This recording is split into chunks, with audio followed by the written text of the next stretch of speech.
Hi guys, Paul here from PA Brew News. Just got some vinyls in the mail, listening to the Mortem Evil Dead album. Lycanthropes, first track, all the howling 1981 sounds. Gotta love it.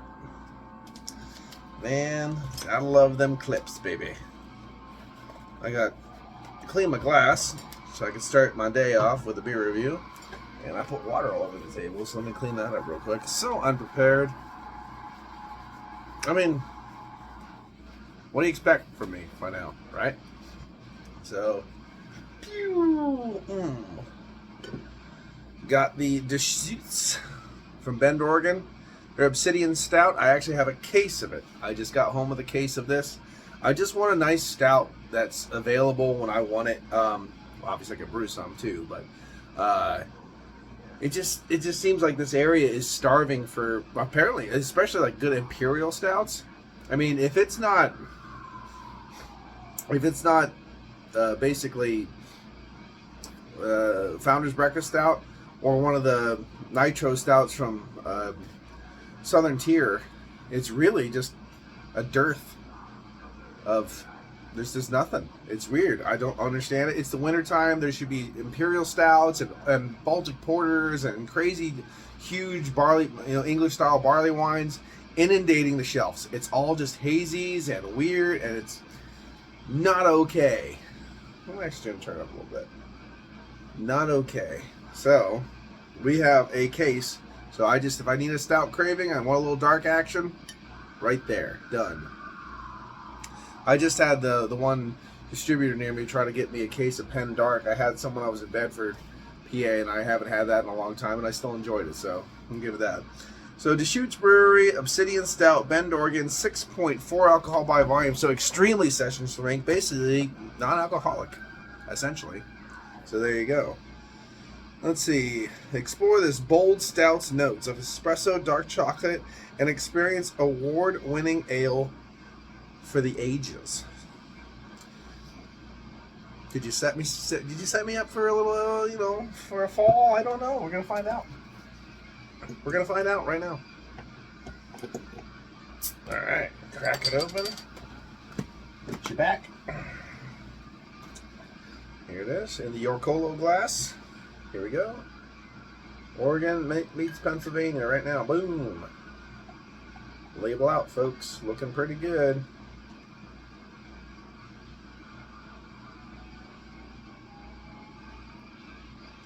There we go. Looking nice. Caramel hue at the pinnacle glass. Nice little khaki colored head on that one. Real picture perfect. Picture perfect. Little picture perfect brew right there. Well, that's nice. All right. I hope it tastes nice. It looks great.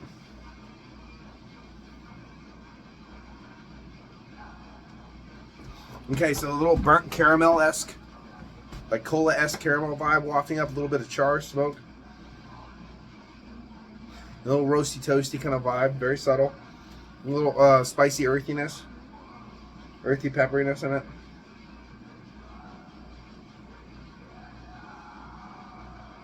There's a hint of something like a rind, a very soft nuance, a very, very, very subtle nuance of just a soft grapefruit or something like that. A very subtle, nuanced citrus tone amidst the chaos.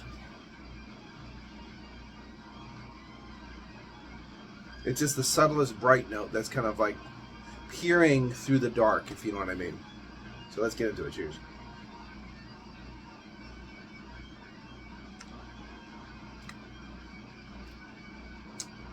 Yeah, it's in there. There's something in there like that, and then it has a little bit of a subtle floral tonality, and then goes into like a little bit of a nice earthiness, little copper coin kind of vibe. So I would say this is overly hopped. This is an American stout that is overly hopped. For my liking, I like more of just char, smoke, earthiness, copper coin, that kind of vibe. This is definitely not your standard stout. Good thing I bought a case of it. It's not bad though. It's not bad though. There's a little bit of, like I said, there's a little bit of that copper corn, earthy tonality on the back of the palate. A little bit of baker's chocolate, nothing too crazy.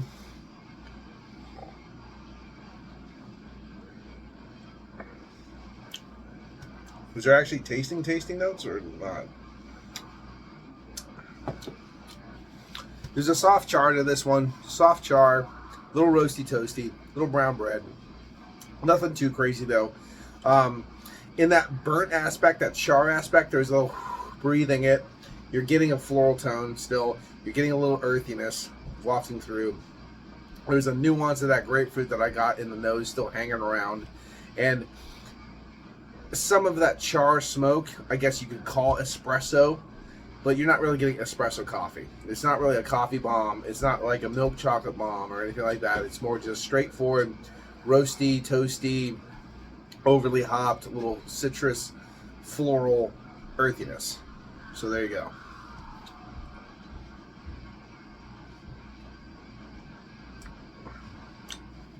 It's an easy drinking beer for sure, but for me, it's a hoppy stout, not just a stout, not just like a proper stout. This is an overly hopped stout, and I worry about that because I bought the case so that my girl can have a nice stout whenever, you know, stock ran low or whatever, and she doesn't like hoppy, you know, overly hopped beers, and you know, that's a generic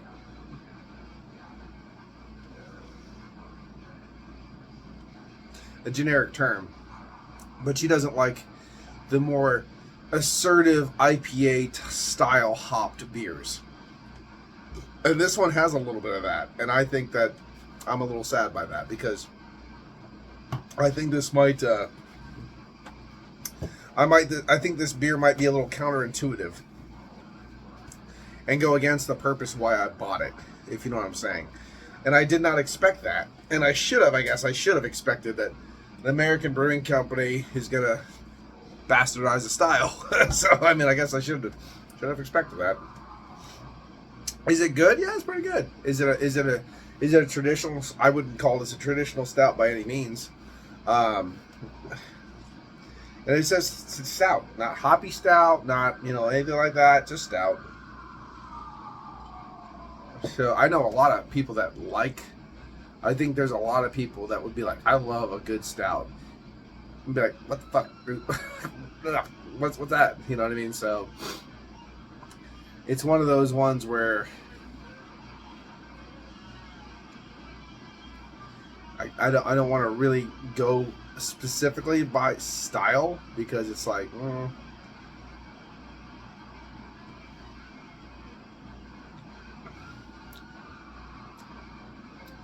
because it's not balanced and it's overhopped and blah blah blah blah blah. I'm not gonna say that anymore. You already heard it a bunch of times. Yeah, it's like it's borderline black IPA. So I'm not gonna say this is a good stout. This is a good, like, hoppy stout black IPA kind of thing. This is like, I don't like Old Rasputin now. I tried it after the years. I go, this is a black IPA. This is an Imperial Stout. Like things like that, like Storm King from Victory. It's a black IPA. It's not an Imperial Stout. I'm just so sick of people making substandard stouts and Imperial Stouts and overhopping them to compensate, and then just still calling it an Imperial Stout or a stout. That's bullshit. So as a stout, this is like a 6 out of 10, 6.5 out of 10. As like a black IPA or a hoppy stout or whatever, that American stout or whatever you want to call it, yeah, it's all right. It's like a 7.5, 8. It's all right. Nothing too crazy. Easy drinking. But if you don't like that twinge, man, if you don't like getting hit with the hops, you're not going to like this beer at all. And if you buy this because you want a nice, smooth, easy drinking chocolate coffee, bit of char, copper coin stout, you're going to be very sad. You know what I mean? It's one of those kind of deals. And there you go. This is a game changer. Because if you didn't like, I'll give you a story. The ESA from Yards, extra special ale. I wanted a nice malty British ale, and I was so happy. And I thought Yards will do it. You know, Yards will get this nice British pulled pint for me, because I didn't like a lot of hops or a lot of bitterness or a lot of that. I got it and it was an overhopped ale. I'm like, oh, for me at the time it was overhopped. And I'm like, Jesus Christ. By the end of that case, I loved it, and it really got me into, you know, the hops and getting into IPAs and getting, like, it was the gateway drug. This would be a gateway drug for stout drinkers. If you drank this whole case, not in a day, in a time period, I think by the day you would get a taste for that bite, that twinge, those flavors, and then you would move forward. So maybe this will I don't know, maybe this will start changing her mind about the hoppy forward beers if she drinks enough of these and starts enjoying it. Who knows? We're gonna find out. Test time for science. It's been Paul for PABrewNews. Like I said, this is a hoppy stout / black IPA as far as I'm concerned. More so than a regular stout. So it falls flat on that category, but it is a very tasty beer and easy drinking and approachable overall if you can stand the hop burst, if you know what I mean. And I know it sounds ridiculous because it's not overwhelmingly hoppy, but I've just seen people lately that just cannot handle any of that. When they get hit with it at all, it's you know what I mean, that kind of thing. So there are baby Chris from Off the 10th used to just call it baby palate, because he used to have one and complained about a lot of that stuff for a long time. So baby palates still exist. There's still things. So we have to be mindful of people getting into things and not just focus on people that are already inundated and assimilated into what we do. So anyway, this has been Paul for PABrewNews. Cheers. I'm gonna get another one. Watch that finger. Here it comes. Bye bye. Cheers.